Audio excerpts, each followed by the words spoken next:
बच्चों, let's read this question. The question says a string of mass per unit length mu is clamped at both ends such that one end of the string is at x equals to 0 and the other end is at x equals to L. When the string vibrates in fundamental mode, amplitude of the midpoint of the string is A and tension in the string is T. Find the total oscillation energy stored in the string. So यहाँ पर हमारे पास जो की concept use होगा वो है हमारे पास oscillation energy stored in the string. Oscillation energy stored in the string.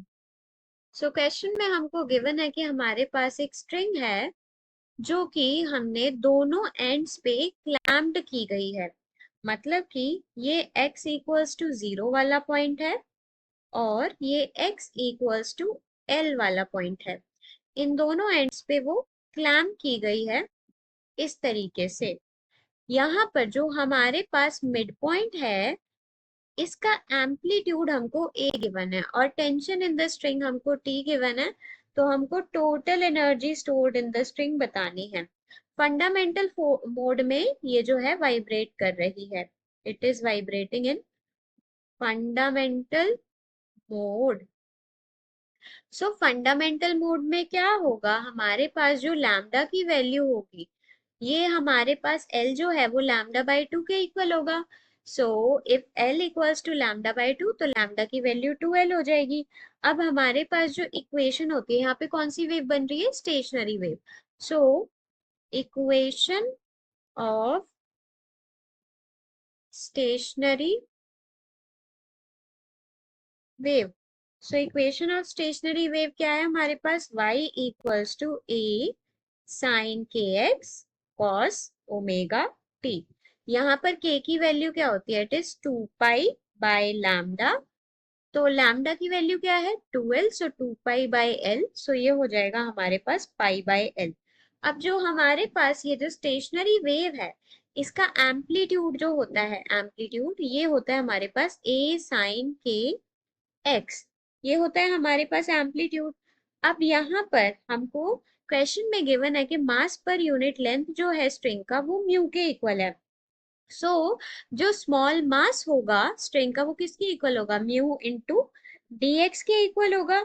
So total energy stored जो होगी हमारे पास स्ट्रिंग में वो क्या होगी, स्मॉल एनर्जी स्टोर्ड होगी dE, that will be equals to half into dm into v square, kinetic energy के equal होगी।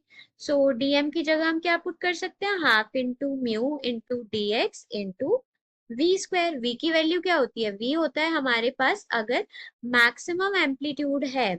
सो वी की वैल्यू क्या होगी, वी की वैल्यू होगी हमारे पास ए इंटू ओमेगा। ए क्या है हमारे पास, एम्पलीट्यूड है। सो डीई की जो वैल्यू होगी that will be equals to half into mu into D X. v की value is omega square A square. So अब हमको क्या करना पड़ेगा, अगर हमको टोटल एनर्जी स्टोर निकालनी है तो हमको इंटीग्रेशन करना पड़ेगा। सबसे पहली बात यहाँ a की वैल्यू हम पुट कर सकते हैं। So half into mu, mu की वैल्यू है हमारे पास m upon L, dx into dx वैसे ही रहेगा। a की वैल्यू है हमारे पास a sine kx square omega square into dx।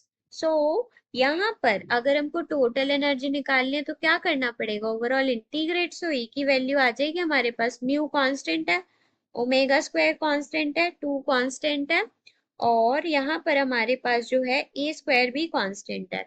सो हमको इंटीग्रेट करना है साइन स्क्वायर के x into D x. Limit कहाँ से कहाँ तक, 0 से लेके एल तक।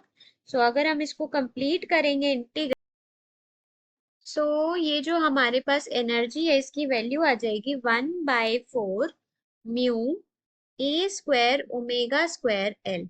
अब हमारे पास ओमेगा क्या होता है, ओमेगा होता है हमारे पास 2 पाई एफ, एफ होता है फ्रीक्वेंसी, फ्रीक्वेंसी को हम लिखते हैं वेलोसिटी अपॉन लैम्डा। लैम्डा की वैल्यू क्या है 2L, वेलोसिटी होता है हमारे पास under root of tension by mu. So 2 से 2 कैंसिल हो गया, ओमेगा की वैल्यू आ जाएगी हमारे पास pi by L into under root of T by mu. So यहाँ पर एनर्जी जो आएगी वो क्या आ जाएगी, 1/4 mu into A square into L, omega square मतलब pi square by L square into T by mu. So mu से म्यू यहाँ पे कैंसिल हो जाएगा, एल से हमारे पास यहाँ पर जो है एक एल से एक एल कैंसिल हो जाएगा, और ई की जो वैल्यू आएगी वो क्या आ जाएगी हमारे पास, 1/4 pi square A square T by L. So यहाँ पर हमारे पास जो एनर्जी आएगी, फाइनल एनर्जी या फिर फाइनल आंसर जो है, that will be total oscillation energy stored will be equals to 1/4 pi square a square t by l. So hope you understood it well. Best of luck.